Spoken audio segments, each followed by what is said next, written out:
Boa noite. Testando aqui, vendo como é que está. Essa imagem já está saindo aqui no site do Cefacis. Só um minutinho. Enquanto isso, dando tempo das pessoas se conectarem. Já estamos no ar. Então, boa noite a todos. Continuando o estudo, né, graças a Deus eu tinha falado que talvez eu não pudesse vir, né, por causa da lei do trabalho, aí no trabalho que eu estou falando é o trabalho remunerado. Recapitulando o estudo que nós fizemos, nós vimos que toda ocupação útil é trabalho, né? Na parte do estudo que nós falamos, toda ocupação útil é trabalho. E aí, falando que trabalho para cada um tem um significado diferente, né? Aí nós até falamos, é expiação e, ao mesmo tempo, meio de aperfeiçoamento da sua inteligência. Cada um de nós sente o trabalho, né, as suas obrigações do dia a dia de forma diferente, né? Então, não podemos afirmar que todos pensam que o trabalho é uma expiação. E lembrando que, aquilo que eu já comecei falando aqui, né, todo uso útil do seu tempo é trabalho, né? A outra coisa que nós falamos é que na natureza tudo trabalha. Então, não é só no nosso dia a dia que tem trabalho, né? Na natureza tudo trabalha, tudo concorre para o sucesso de tudo que ocorre no planeta. Então, a natureza trabalha. E quando a gente fala natureza, nós temos que expandir o nosso horizonte, não só no planeta Terra, mas, por exemplo, essa sintonia dos astros em relação ao planeta, mantendo tudo em ordem, na órbita e tudo mais, também é trabalho, né? É uma forma diferente. Boa noite, Alessandra. E aí, o que mais que nós vimos também na semana passada? Que a natureza do trabalho está em relação com a natureza das necessidades. Isso é importante ficar gravado, eu estou fazendo essa recapitulação por causa disso. Se você é uma pessoa muito ambiciosa, o que acontece? Você vai ter muito trabalho por causa das suas ambições, né? E é interessante, porque você pode ter também assim, uma pessoa totalmente desprendida e querer se dedicar muito à caridade, você também vai ter muito trabalho. Então, a natureza do trabalho está em relação com a natureza das necessidades. O que você quer fazer com o seu tempo? Então, isso tudo vai definir o uso que você faz, né, da sua capacidade, né? Então, é muito importante prestar atenção nisso aí. Então, ou seja, você define suas necessidades, em função disso vai acontecer a natureza do seu trabalho. E aí, nós chegamos aonde nós paramos, que nós paramos na pergunta 684, né? Chegamos a responder a pergunta 684. E aí, falando agora na pergunta 685, nós temos que o homem tem direito ao repouso em sua velhice? Eu estou rindo porque eu estou tentando aposentar e não estou conseguindo. Então, a pergunta é, o homem tem direito ao repouso em sua velhice? Sim, pois está obrigado ao trabalho apenas na proporção de suas forças, né? À medida que a pessoa já vai se cansando mais fácil, tudo mais, não há necessidade dela se esforçar tanto, né? Eles não estão cobrando aí um número de horas da pessoa no dia a dia, né? Então, continuando aí, ele falou, que recursos utilizará o idoso que tem necessidade de trabalho para viver e que não tem condições? Muito interessante essa pergunta. Olha, ele tem necessidade de ter trabalho, né? De vez em quando eu estou andando pela rua, você vê pessoas que já não têm mais idade nem físico para estar executando aquela tarefa, e está lá a pessoa executando tarefa, recolhendo garrafa, fazendo vários outros trabalhos, e precisa fazer aquilo, porque senão você vai passar necessidades muito mais sérias, né? A resposta ela chama a nossa atenção porque é uma responsabilidade nossa como sociedade. Olha, o forte deve trabalhar para o fraco, e na ausência de uma família, a sociedade deve ampará-lo.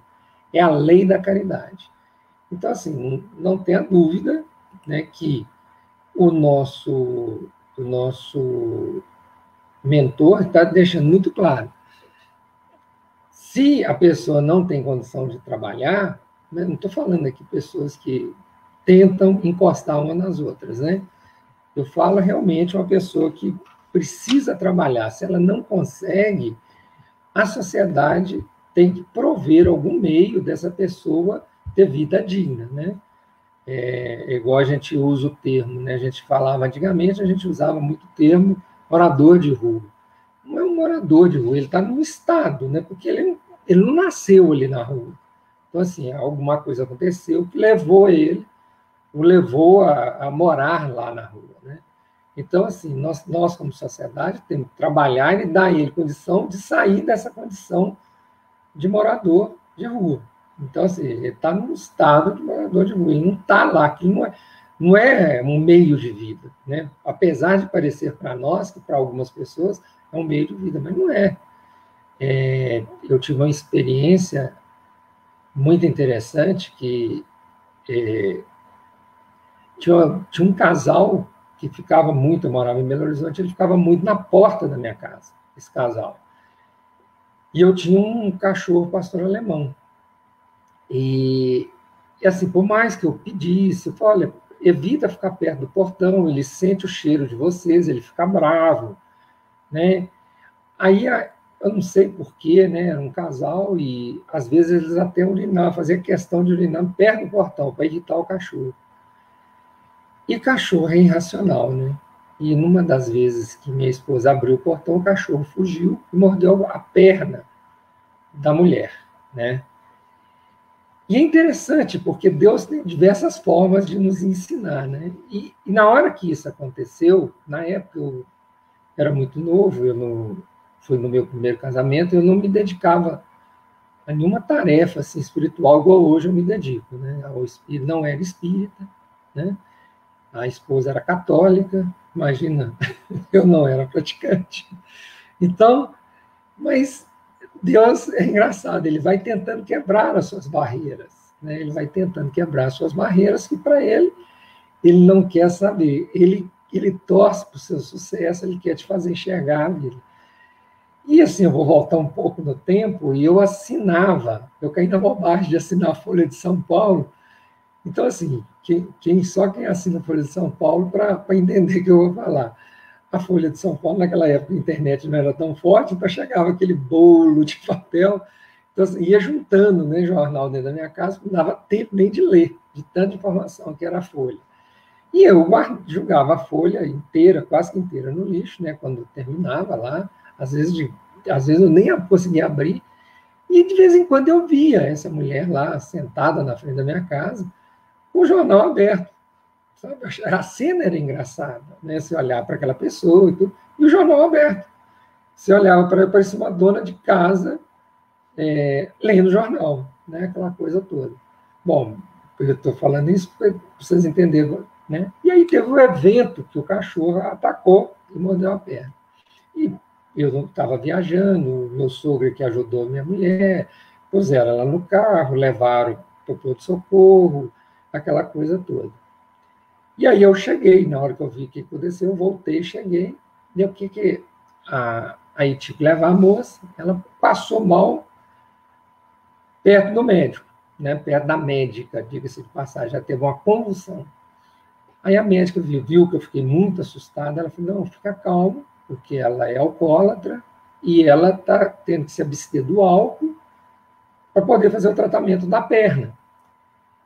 E como ela se abster do álcool, ela está tendo esse ataque é normal, né?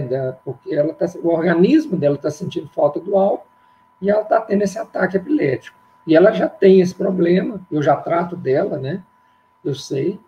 Aí quando essa senhora voltou, né? Ela voltou assim, meio perdida e tudo, a médica conversando com ela. Aí a médica, muito séria, virou para ela e falou, dona fulana, Se a senhora não parar de beber, pelo menos enquanto a senhora está no tratamento da perna, nós vamos ter que amputar a sua perna, igual nós tivemos que amputar a perna do seu pai.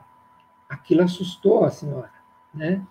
Eu estou contando esse caso para vocês entenderem. Assustou aquela senhora. E aí, aquela senhora, ela parou de beber.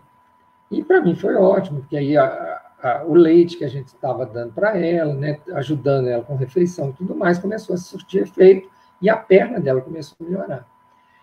E aí você acaba se aproximando da pessoa, conversando com ela, e a médica falava, por que você não vai para a casa da sua irmã? Aí você descobre que aquele casal que morava em frente à sua casa, né, a dona tinha uma casa, e aí a médica falando comigo, não, ela tem família, ela tem filhos.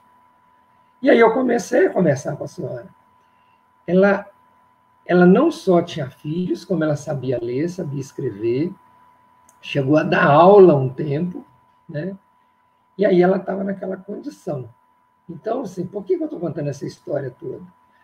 É porque quando você se propõe a trabalhar por Cristo, você se surpreende com cada coisa, né? Para eu poder trabalhar e fazer um ato de caridade com aquela pessoa, precisou do meu cachorro atacá-la para eu me acordar que eu tinha uma obrigação social, porque ela ficava em frente à minha casa, né? Aquilo que me irritava, na verdade, ela estava lá servindo de oportunidade para eu poder executar uma caridade. Então, foi muito interessante, porque aí a gente começou a conhecê-la, a gente começou a entender. Infelizmente, a notícia não é boa, né? Porque ela voltou a beber, aquela coisa toda. Mas quando você começa a conversar com as pessoas, quando você começa a se aproximar das pessoas, principalmente que moram em rua, que estão nesse estado, você se surpreende da história de cada um, sabe? Quando você dá a oportunidade das pessoas conversarem com você, mesmo quando elas estão embriagadas, elas acabam te contando coisas que te surpreendem, né? Então, por isso que eu estou contando essa lei de trabalho. Então, só para fechar o capítulo da lei de trabalho, eu trouxe um texto, ele chama Trabalha Servindo, né? Esse texto é um texto muito bacana, que só um minuto aqui, de vez em quando eu me perco, viu, gente? Desculpa aqui. Mas esse texto é um texto do livro Religião dos Espíritos, tá? E ele é o texto 46, Trabalha Servindo. Nós vamos lendo aos poucos, e mesmo que a gente leve a aula inteira para falar dele, né, o estudo nosso, eu gostaria de, se for o caso, a gente fecha só nele. Ele começa assim: a cada momento, o Criador concede a todas as criaturas a bênção do trabalho, como serviço edificante, para que aprendam a criar o bem que lhes cria luminoso caminho para a glória na criação. Você vê essa história que eu acabei de contar para vocês, né? Uma oportunidade que o Criador nos deu, a mim e a minha esposa, na época, da gente fazer o bem, né? Quase conseguimos.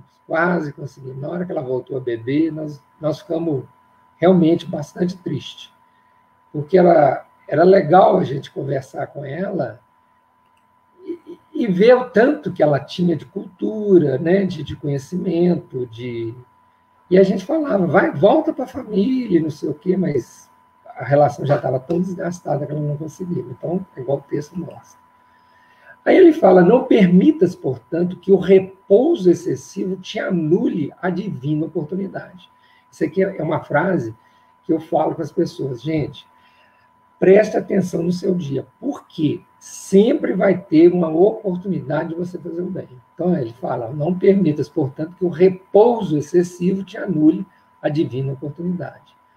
Assim como relaxamento é ferrugem na enxada, a benefício do joio que te prejudica a seara, o tempo vazio é flagelo na alma, em favor das energias perniciosas que devastam a vida. Quando a gente fica à toa, quer dizer, a menos quando a gente está cansado, lógico. Mas quando você fica à toa, aquele dia que você não está mais cansado, mas você nota que você começa a ficar incomodado, né? O ócio demais, ele realmente te mexe com você. Aí ele fala, olha, não há corrosivo da ociosidade que possa resistir aos antídotos da ação. Então, ou seja, se você quer sair da ociosidade, não tem outro jeito, parta para a ação, né? Não acredites, desse modo, no poder absoluto das circunstâncias adversas, a se mostrar constante nos eventos da marcha.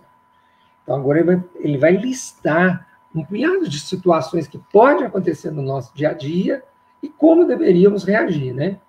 Não estou falando que eu reajo dessa forma, mas é como deveríamos. Aí ele fala, se a injúria te persegue, trabalha servindo, e o sarcasmo far-se-á reconhecimento. Se a calúnia te apedreja, trabalha servindo, e a ofensa converter-se-á em louvor. Se a mágoa te alanceia, trabalha servindo, e a dor ergue-se-á por utilidade. Se o obstáculo te aborrece, trabalha servindo, e o embaraço surgirá por lição. Então você nota que ele vai mostrando, olha, não para de trabalhar porque coisas que você não gostaria aconteceram. Eu gosto muito de dizer que as pessoas fazem o que gostam, em vez de fazer o que é preciso. Então, nós estamos falando de trabalho, uso útil do seu tempo, né? O que é trabalho? Trabalho é toda ocupação útil é trabalho, né? Voltando ao texto. No trabalho em que possas fazer o melhor para os outros, encontrarás a quitação do passado, as realizações do presente e os créditos do futuro. Olha que coisa bacana. Ou seja, se você está trabalhando, fazendo bem para o outro, isso está quitando problemas do passado, realizações do presente e crédito do futuro. E é ainda por ele que conquistará o respeito dos que te cercam, a riqueza da experiência, a láurea da cultura, o tesouro da simpatia, a solução para o tédio e o socorro a todas as dificuldades. Então, quando você está fazendo isso, eu comento com as pessoas que a lei de causa e efeito, né? O que acontece? Você não tem que preocupar com a lei de causa e efeito, não devia preocupar com a lei de causa e efeito. Por quê? O passado ele não te pertence. Você acha que te pertence. Ah, mas as consequências do que eu fiz me pertencem. Não te pertence. O futuro, com certeza, não te pertence. Pertence ao Pai. O que te pertence? O presente. Tanto é que chama presente. Né? Te deram de presente, ele te pertence. Mas por que o passado não me pertence? Porque quem vai te julgar, além da sua consciência, é Deus. Então, você viu? Gente, o Chico já falou num texto de uma forma brilhante. Ele fala assim, olha, não vamos tisnar a água cristalina do nosso presente, chafurdando o fundo lodoso do nosso passado. Então, para que eu tenho que preocupar com coisas erradas que eu fiz no passado? Eu não tenho que preocupar. Eu tenho que pedir perdão para as pessoas que eu ofendi, né? Esperar que elas me perdoem e, sinceramente, me mudar como pessoa, eu mudar a minha forma de ver o mundo e de pensar. Nós estamos estudando um texto maravilhoso, no estudo que a gente faz na quarta-feira, a respeito da mente. O jeito que a minha mente funciona, ela é o que ela vai me fazer no mundo. Então, eu vou ter que trabalhar a minha mente para que eu tenha cada vez mais maturidade para entender tudo que me cerca. Então, isso é um trabalho maravilhoso, de trabalho útil, fazer um uso útil do tempo. Né? É você começar a ver como é que você pensa, como é que você é, como é que você enxerga, quanto preconceito existe dentro de você.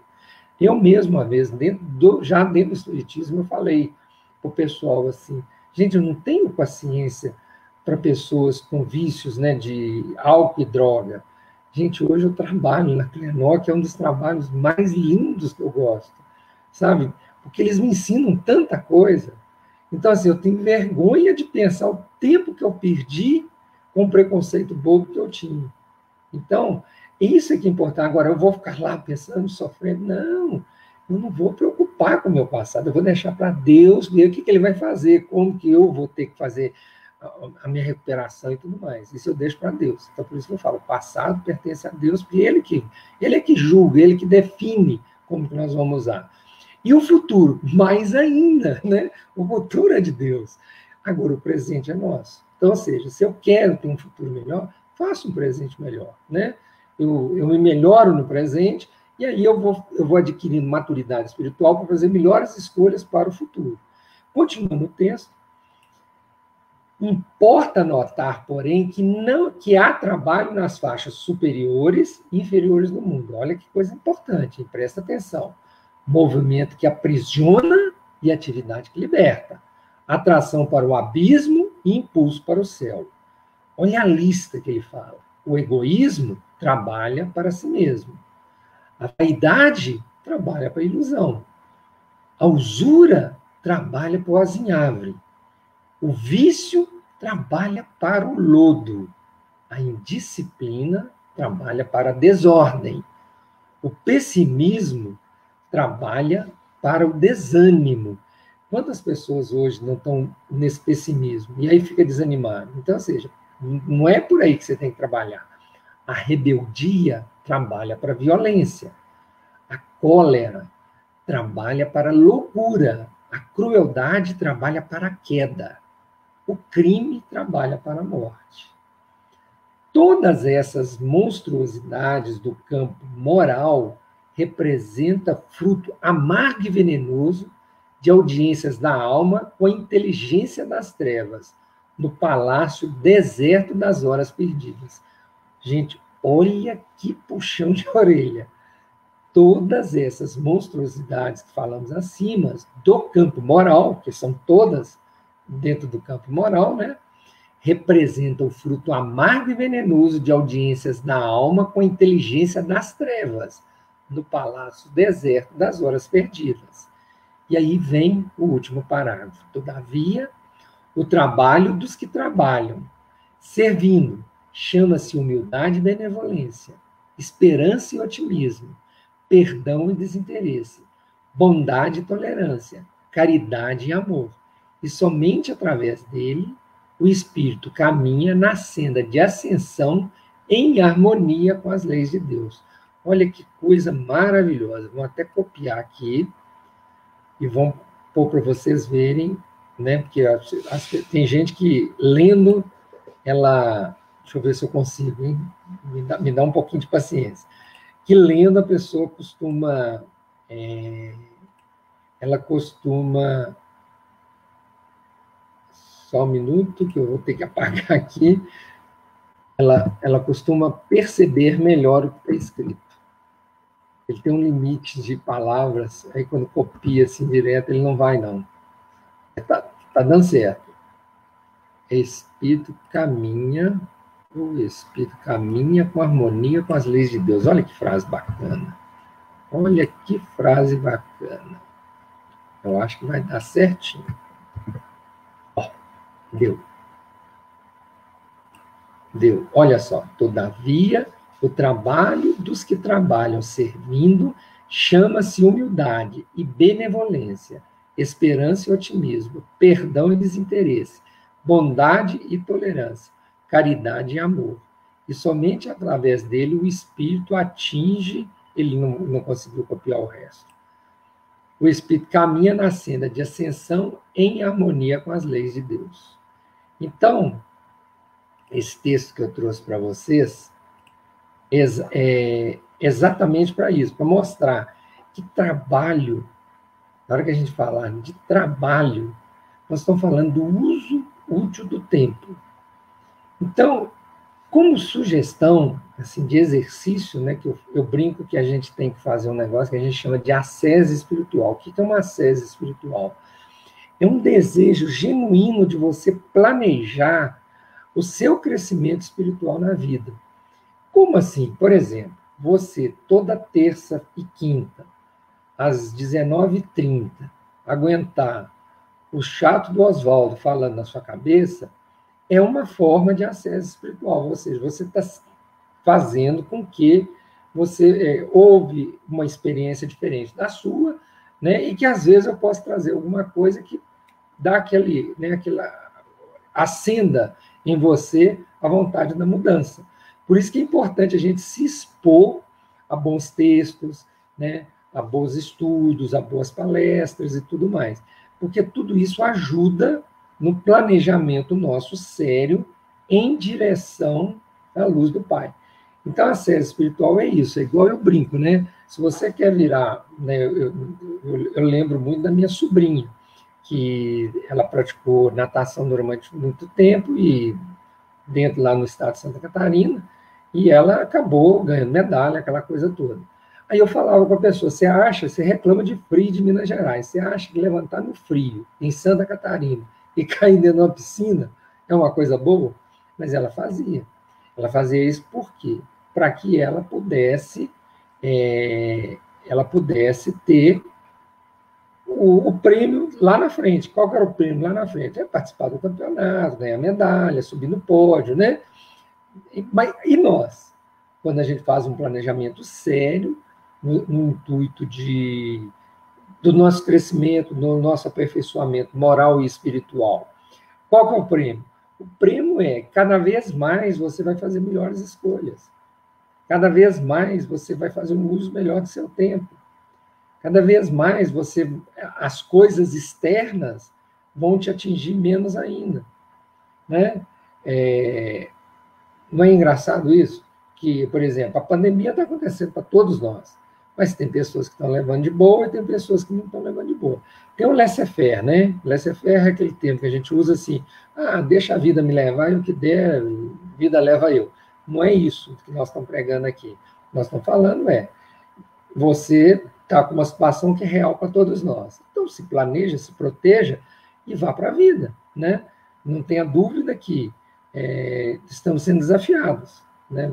Estamos sendo desafiados para ser recolhidos dentro de casa, conviver mais tempo com os nossos parentes próximos. Isso tem atrapalhado muitas pessoas, né? Tem atrapalhado as pessoas conviverem. Então, esse é um trabalho interessantíssimo. Na hora que a gente fala da lei do trabalho, esse é um trabalho interessantíssimo, o uso útil do seu tempo. Como?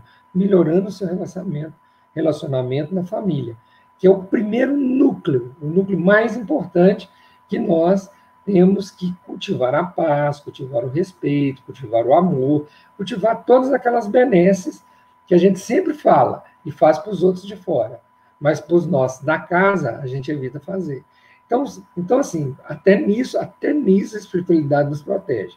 Fez um movimento que atingiu o planeta. Então, assim, você vai para dentro de casa agora sem dor na consciência, né?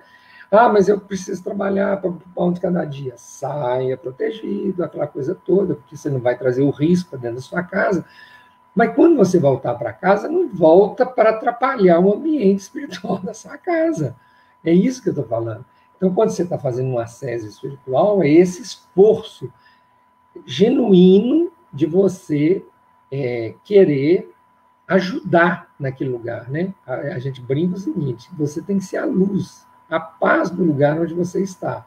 Se ninguém está com a sintonia com o Pai, tem que ter pelo menos um em sintonia com o Pai. E a minha esperança é que esse não seja você. Porque se nós não tomarmos essa responsabilidade para nós, sermos nós a canalizarmos os bons fluidos do Pai e irradiarmos para as pessoas próximas a nós, nós vamos ficar na dependência de alguém fazer isso por nós. E aí não é muito interessante, né? Porque nem sempre vai ter alguém querendo fazer o uso útil do tempo, definição de trabalho, no Livro dos Espíritos, né? Que é uma lei natural. E aí vão ficar o quê? Vão ficar nós desamparados. Então, assim, acabou que nós não conseguimos pular para o próximo item. Então, o Alessandro, que fala sábia, não, esse aqui eu estou repetindo a frase do Emmanuel. Mas, então, o que eu vou falar para vocês vamos pegar esse item em específico, que é uma coisa que nós já conseguimos fazer no planeta Terra, independente de estarmos num planeta de provas e expiações, que é fazer o uso útil do nosso tempo em prol do nosso irmão e em prol de nós mesmos, né? Não de forma egoísta, mas de forma séria, querendo que a gente consiga mudar a nossa visão de mundo, tá certo? Gente, muito obrigado, eu estou tão feliz de ter dado tempo de eu voltar de viagem e estar aqui com vocês. Então, até terça-feira que vem, e que todos tenham uma boa quinta-feira, uma sexta-feira maravilhosa, de boas realizações, e um final de semana abençoado, tá bom? E até terça-feira para todos vocês, e aguardo vocês aí para a gente continuar os nossos estudos. E vamos falar da lei da reprodução, tá joia? Grande abraço.